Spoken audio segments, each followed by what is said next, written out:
Boston Beer would always ask me to send samples up. So I sent some up. I was pretty proud of it at Rodenbach. And they came down on me. And I was like, well, I like it. And I like, I don't know. But I mean, I almost got fired. I almost got my ass just fired.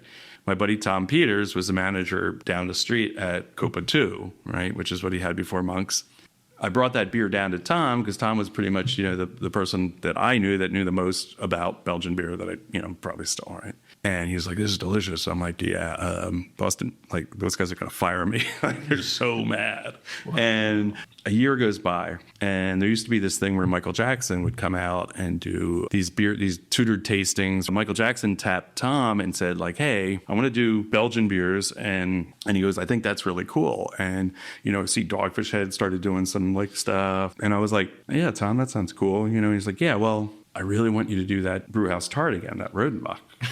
And I'm like, give me a chill. I'm like, are you kidding me? Those guys were going to fire me. They're really mad about that, Tom.